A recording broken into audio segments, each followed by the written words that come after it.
Hello, friends. There's a recent paper in a neuroscience journal that is being circulated a lot in consciousness circles. And basically, the paper says consciousness is a quantum mechanism in the brain. And it's the microtubules which produce consciousness through a quantum collapse. Well, this theory has been around for a long time, originally formulated by Stuart Hameroff, who's a close friend, and his colleague, Sir Roger Penrose. And I want to clarify why this headline that consciousness is a quantum process in the brain could be misleading. We could say that conscious experience is a result of perhaps quantum collapse in microtubules, but consciousness itself is more than just conscious experience. It's the ground of all experience before it differentiates into experience. So fundamentally, what I'm saying is that all experience occurs in consciousness as a result of perceptual and cognitive mechanisms. And perception is a modified form of consciousness. It is a modulation of consciousness. So is cognition, a modulation of consciousness. As all experience occurs in consciousness, and consciousness has no form, and having no form, it is borderless and infinite. It is not in space-time. Therefore, the experience of the body occurs in consciousness. The experience of the mind occurs in consciousness. Body, of course, includes the brain. The experience of the brain occurs in consciousness. And the experience of the entire theater of space-time and causality occurs in consciousness. So, since consciousness is infinite and borderless and outside of space-time, the experience of mind, body, and universe is a unified process that occurs outside of space-time. This experience you're having right now is happening outside of space-time. We do not exist in space-time. Space-time is an experience in us.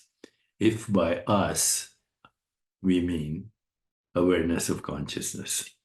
Okay, so basically this articulation that I'm proposing emphasizes that all experiences, including those of body and mind, occur within consciousness, which is infinite and beyond space-time.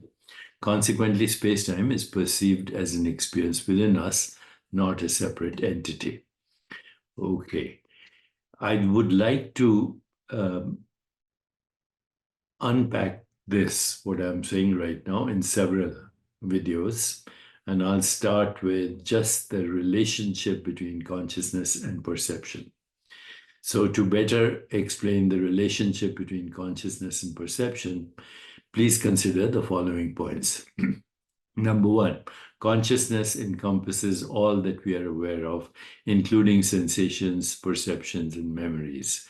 It serves as the backdrop against which all perception and all perceptual experiences occur. Perception is a process. It involves organizing sensory information into meaningful patterns. It is a dynamic process that interprets stimuli from what we call the environment, which in fact is a misleading word. The environment is also a process in consciousness. In any case, perception is perceived by past experiences and cognitive mechanisms. And perception is an integration with consciousness. Perception is often seen as a modulation of consciousness. It involves both conscious and unconscious processes, where unconscious perception can occur without direct awareness, as seen in phenomena like blind sight. I've spoken of blind sight before. I'll also speak about anesthesia and its relationship to conscious experience in a later video. So philosophers like Henry Bergson, Hermann Helmholtz have explored perception as an integration of sensations with unconscious inference, highlighting its complex relationship with consciousness.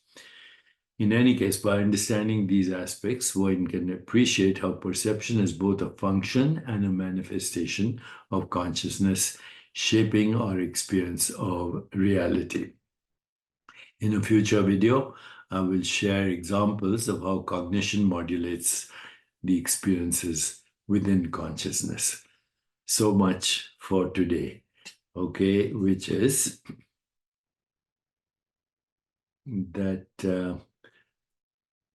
in a summary, I would say, well, what I've already said, that perception doesn't cause consciousness. Perception is a modulation of consciousness.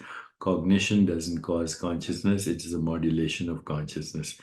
Your mind, your body, your brain, your world that you experience is the modulations of consciousness.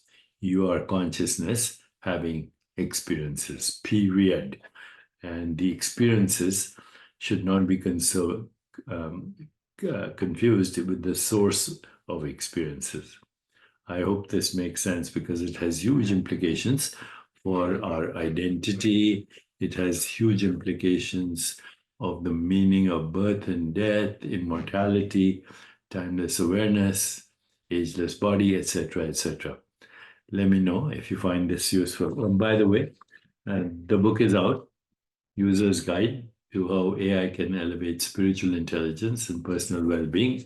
And of course, you can ask me any question on digitaldeepak.ai, which is a groundbreaking initiative at utilizing advanced AI technology. So ask me a question in English, in Spanish, in Arabic, in Hindi, and you'll get an answer right away. Take care.